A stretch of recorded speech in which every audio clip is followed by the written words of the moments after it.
ये आज की जो महफ़िल त्रिपाठी साहब ने सजाई, इसकी जो पहली नशिश थी जिसमें प्रोफेसर घोष और इन लोगों ने जो अपना प्रोग्राम किया और बहुत अच्छी आवाज़ में और बहुत अच्छी गज़लें सुनाई, बिल्कुल ऐसा महसूस हुआ आज के माहौल में जहाँ तासुब की घटाएं ने पूरे हिंदुस्तान को अपने जद में घेर लिया है। ऐसा महसूस हो रहा था अभी थोड़ी देर पहले जब वो लोग अपनी गज़ल सुना रहे थे। बिल्कुल ऐसा लगा कि जैसे किसी रेगिस्तान में तपती धूप के बाद कुछ बूंदें गिर जाएं पानी की और एक खुशबू उठे, ऐसा महसूस हुआ। नहीं तो ये मुल्क जहाँ खड़ा है, मेरे ऐसे लोग अब सोचते हैं कि ज़िंदा रहना क्या ज़रूरी है। ऐसे माहौल में जो अभी त्रिपाठी साहब ने वाक़यात बताए और उससे हमारे साथी ने, दिल लरसता है, कैसे बयान करें। और ये सब इसलिए हो रहा है कि जो दूसरी जमातें हैं, सेकुलर पार्टियां हैं, वो खामोश हैं। वो भी बराबर के हिस्सेदार हैं। आप यकीन कीजिएगा कि जब अगर पॉलिटिकल पार्टीज़ ये अज़्म कर लेती कि जिस मुल्क में तुम हो वो गांधी की देन है, हज़ारों लाखों हिंदुस्तानियों की कुर्बानियों की देन है, और तुम सिर्फ इलेक्शन में मस्त हो। मुसलमान को सिर्फ इसलिए छोड़ दिया है कि माहौल ये तैयार हुआ कि अगर मियाँ को साथ लिया तो वोट टूट जाएगा, तो मरने दो इनको। अब ट्विटर आ गया है, ट्विटर पे कुछ छोड़ दो। मैं गुड़गांव में रहता हूँ। मैंने 18 पार्टियों को ख़त लिखा कि ये नाइंसाफ़ी हो रही है, आप पार्लियामेंट में आवाज़ उठाइए। किसी ने जवाब नहीं दिया। कम्युनिस्ट पार्टी ऑफ इंडिया ने ख़त लिखा मुझे, मुस्लिम लीग ने पार्लियामेंट में क्वेश्चन उठाया, फ़ारूक अब्दुल्ला साहब ने कहा कि मैं उसी उलझन में यहाँ फंसा हूँ जो मेरे यहाँ कभी नहीं था, वो मेरी ज़मीन भी वैसी ही कर दी है जैसे तुम लोग निपट रहे हो। इसके अलावा किसी ने ये नहीं कहा कि ये 4 लाख मुसलमान सिर्फ अपनी इबादत के लिए जगह मांग रहे हैं। अगर कोई उम्मीद की किरण दिखाई पड़ती है तो वो आप लोग हैं, और वो लोग हैं जो आज थोड़ा बहुत आवाज़ उठाते हैं। लेकिन मेजॉरिटी जो है वो इनके साथ नहीं है, या तो खौफज़दा है या घरों में खामोश है। वो उनकी कैफियत सिर्फ वही है कि अक्सर लोग साहिल के किनारे बैठ के तूफ़ान का नज़ारा करते हैं। ये तूफ़ान का नज़ारा कर रहे हैं, ये देख रहे हैं कि इनके घर जल रहे हैं, अभी हम मुतमईन हैं। ऐसी ख़तरनाक शक्ल पैदा हो गई इस मुल्क की, सरेआम कहा जा रहा है। मैंने आज से 3 महीने पहले सारे पॉलिटिकल लीडर्स को, क्योंकि मैं 50 साल से इन पॉलिटिकल गलियारों में घूमा हूँ, अक्सर मेरे दोस्त भी हैं, कुछ इस लंबे सफ़र में छूट गए, कुछ रूठ गए, कुछ चले गए, लेकिन अभी भी बाकी हैं कुछ। उन सब को ख़त लिखा कि फैसले का वक्त है और इलेक्शन के ऊपर मुल्क है। पार्टी से ज़्यादा इस मुल्क के तहफ़्फ़ुज़ का मसला है। लेकिन आइडियालॉजी तो अब ख़त्म हो गई। अब आइडियालॉजी नहीं, जो आप इलेक्शन जीत के जाते हैं, हम सारी तवज्जो इलेक्शन पे करते हैं। इलेक्शन जीतने के बाद फिर वही इलेक्टेड लोग नीलाम होते हैं, जानवरों की तरह ख़रीदे जाते हैं, एक जगह से दूसरे जगह मुंतकिल किए जाते हैं कि कोई ख़रीद न ले। और फिर भी हम कहें कि हम बहुत ही जमहूरी मुल्क हैं और हम बहुत डेमोक्रेटिक कंट्री हैं, मैं समझता हूँ इससे बड़ी हिमाकत और इससे बड़ी कोई झूठ मुमकिन नहीं है। आज के दौर में हिंदुस्तान से गंदी सियासत दुनिया के किसी मुल्क में नहीं। कहीं कुछ तो इनमें होता, लेकिन ये जो हम इल्ज़ाम दे रहे हैं जिन लोगों को, इनके हौसले सिर्फ इसलिए बढ़े हुए हैं। मैंने कल भी कहा एक बहुत जिम्मेदार पार्टी के लीडर से कि आप क्या भूल गए अपनी तारीख, क्यों नहीं निकले सड़कों पर। मुझे याद है पार्लियामेंट की एक तकरीर, जब रुड़केला में फसाद हुआ, मौलाना हिफ्जुर रहमान खड़े हुए और उन्होंने कहा कि हमने हिंदुस्तान को इसलिए ऑप्ट किया था कि जब मुझ पे वक्त आएगा तो जवाहरलाल खड़ा होगा। जवाहरलाल उसी वक्त खड़े हो गए और माफ़ी मांगी हिफ्जुर रहमान से और कहा मौलाना मुझसे गलती हुई, मैं अभी एक्शन लेता हूँ। ये वो हिंदुस्तान था जिसका तस्वुर गांधी और उनके साथियों ने किया था, और यही वो तस्वुर था जिस पे हमारे बुज़ुर्गों ने इस हिंदुस्तान को अपनाया था। लेकिन जहाँ खुलेआम कहा जाए, मैंने 2 महीने पहले ये बात इस ख़त में लिखी थी, गुड़गांव के मसले पे 1.5 महीने पहले मैंने कहा था अगर आप खामोश रहे तो हिंदुस्तान का मुसलमान म्यांमार के मुसलमान की तरह हो जाएगा। और 5 दिन पहले ऐलान हो गया कि म्यांमार की तरह इनको ठीक करना है, और इंतज़ामिया कह रहा है कि हम अभी देख रहे हैं, अभी चेक कर रहे हैं। जिस मुल्क की, मैंने डिप्टी कमिश्नर गुड़गांव से ये कहा कि आप लोग मुल्क चलाते हैं, आईपीएस और आईएएस ये वो 2 तमके हैं जो सोसाइटी के सबसे अहम पोस्ट होती है। हर बच्चे की ख्वाहिश होती है कि वहाँ तक पहुँच जाए। लाखों में चंद सेलेक्ट होते हैं और वो हुकूमत चलाते हैं, लेकिन आप हुकूमत नहीं चलाते, आप कॉन्स्टिट्यूशन की नौकरी नहीं करते, आप पार्टी की नौकरी करते हैं। आप देखते होंगे यूपी में मैंने बहुत सी तस्वीरें देखी, जब मायावती थी तो आईपीएस और आईएएस ऑफिसर ड्यूटी उठाता था। ऐसे ब्यूरोक्रेट्स पे लानत भेजिएगा या उन पे नाश कीजिएगा। जब ये हुकूमत आई तो उन्होंने कहा आज यूपी के अंदर हालत यह है कि बजरंग दल यूनिफॉर्म में अगर दिखाई पड़ता है तो वो पुलिस कहलाती है। यानी बजरंग दल के गुंडे जब यूनिफॉर्म पहन लेते हैं तो यूपी पुलिस कहलाते हैं। कहने को तो बहुत कुछ है, क्या कहें और क्या न कहें। उम्मीद की किरण, आप चंद लोग जो हम जमा हुए, और मैं तो प्रोफेसर त्रिपाठी के साहब से कहता भी हूँ, मैंने बहुत वक्त गुजारा पंडित भीष्मरनाथ पांडे के साथ। मेरी सोच पंडित भीष्मरनाथ पांडे ने तैयार की, मेरी दीनी सोच मौलाना अली मियाँ ने तैयार की।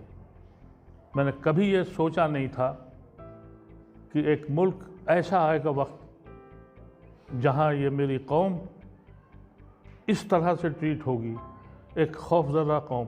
क्योंकि अब एक पॉलिसी ये है, इससे पहले ये होता था, जमातें ये सोचती थी कि भाई कोई ऐसा नाइंसाफ़ी ना हो जाए कि इनको तकलीफ़ हो।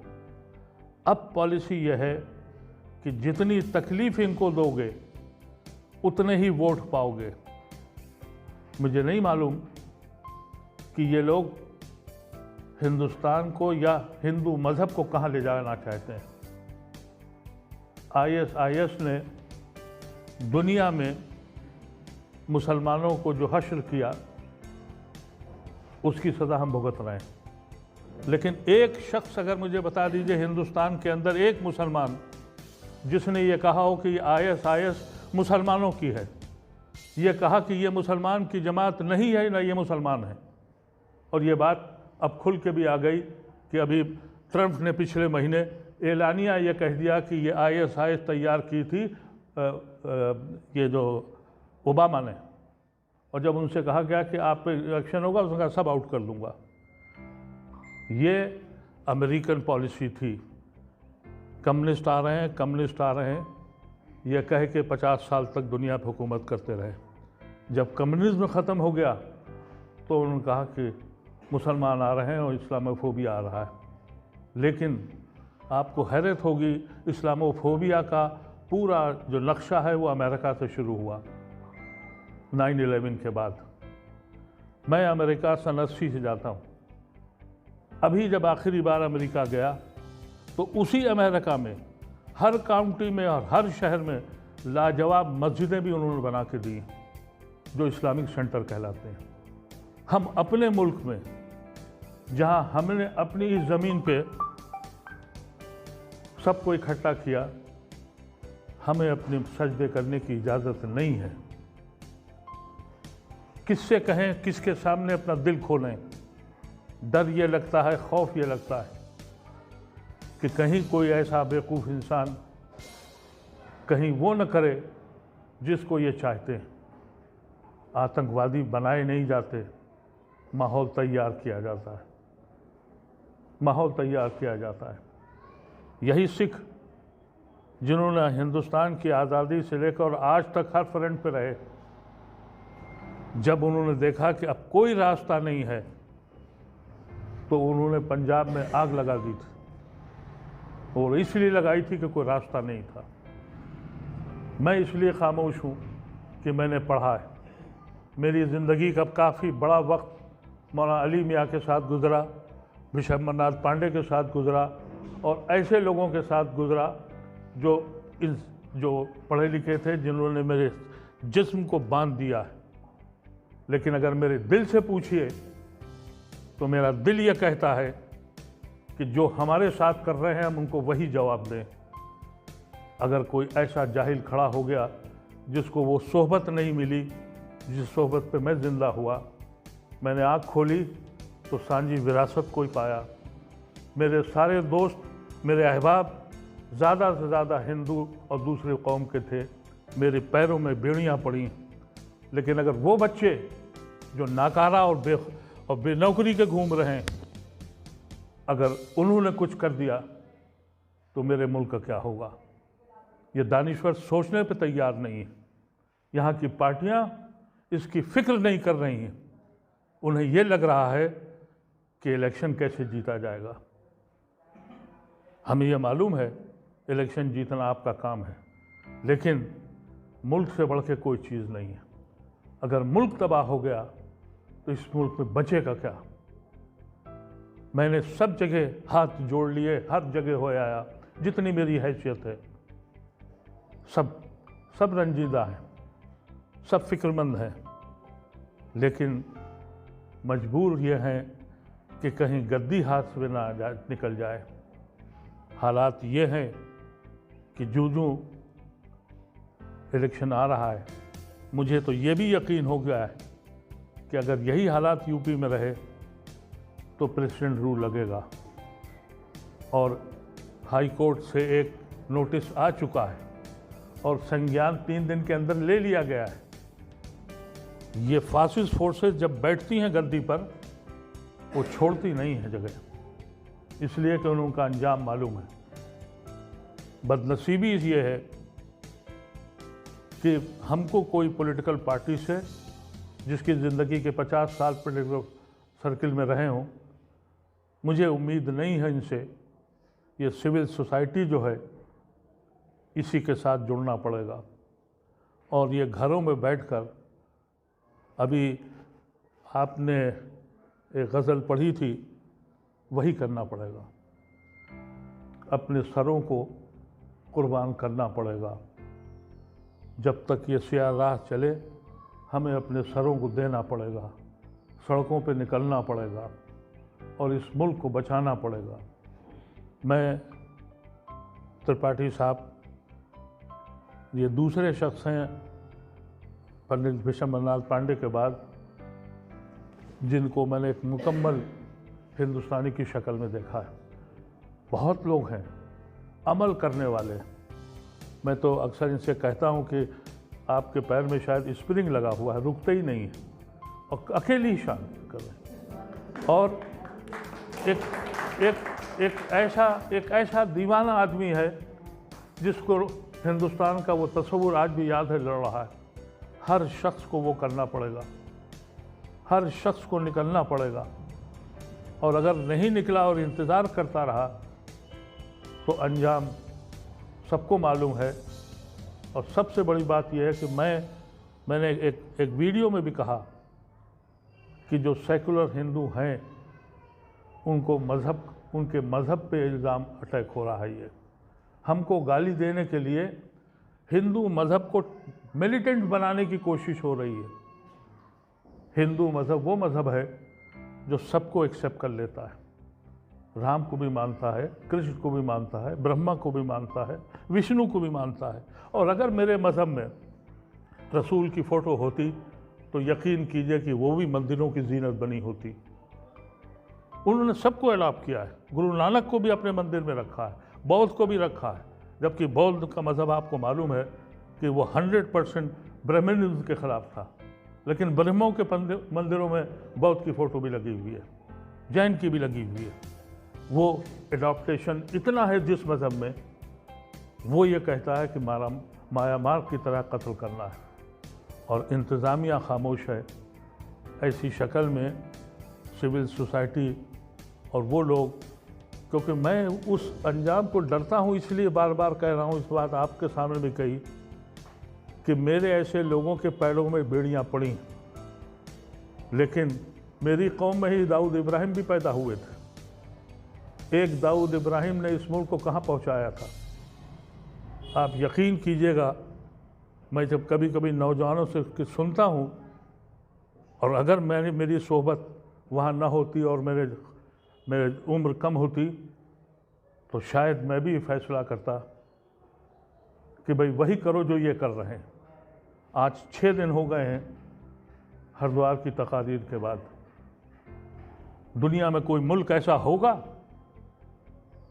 कि जहाँ की पुलिस ये कहे कि हम देख रहे हैं, जहाँ का प्राइम मिनिस्टर सुबह शाम कपड़े बदल बदल के सिर्फ झूठ बोल रहा हो, जिस मुल्क का शख्स होम मिनिस्टर तली पार हो, जिस मुल्क के होम मिनिस्टर के ऊपर मुकदमे चल रहे हों, ऐसा मुल्क दुनिया में कोई नहीं है। शर्म का मुकाम है। हम कहते रहेंगे हमारा देश बहुत बड़ा है, हमारा देश बहुत अच्छा है। अरे कभी था, अब इस मुल्क के ऊपर पूरी दुनिया लानत भेज रही, हमारी आंख नहीं खुल रही। मैं बहुत ज़्यादा कह गया, मुझे माजरत चाहिए। मैं 5 मिनट का टाइम दिया था, लेकिन क्योंकि अपनों में बैठा था, अपना दिल आपको दिखाना चाहता था। मेरे दिल में तो आके देखिए, मेरी रातें उठ जाता हूँ तो नींद नहीं आती। मेरे बच्चे, मेरे ख़ानदान के लोग मुझसे कहते हैं, क्यों बोलते हो? पकड़ लेंगे, मार देंगे। कर दें, रोज़ मारते हैं लोगों को। अरे इस बुढ़े को मार के क्या ले जाएंगे? लेकिन ये ज़बान बंद नहीं होगी। और मुझे आप कैसे लोगों पे यकीन भी है कि ज़बान मेरी बंद नहीं होगी। लेकिन बदनसीबी ये है कि यहाँ की पॉलिटिकल पार्टीज़ अगर चाहती, जिस वक्त ये धर्म संसद में बयानात हुए हैं, यहाँ धरना देना चाहिए था पॉलिटिकल लीडर्स को। यहाँ खड़ा होना चाहिए था कि कॉन्स्टिट्यूशन तोड़ रहे हो, तुम कॉन्स्टिट्यूशन की खिलाफ वर्जी कर रहे हो, तुम ये कह रहे हो कि हमने गांधी को मारा था, मनमोहन सिंह को भी मारेंगे। अभी इंक्वायरी कर रहे हैं, पार्टियां खामोश हैं, इसलिए कि फलानी जात और फलानी जात और ऊंची जात और नीची जात के कैलकुलेशन हो रहे हैं। रईसों के यहाँ से दौलत कमाई जा रही है और इलेक्शन की तैयारी हो रही है। लानत है ऐसी हुकूमतों पर और लानत है ऐसे लीडरों के ऊपर। अगर सिविल सोसाइटी नहीं खड़ी हुई तो ये मुल्क डूब चुका है, और कहाँ तक जाएगा इसका अंदाज़ा भी करना मुश्किल है। बहुत बहुत शुक्रिया आपका।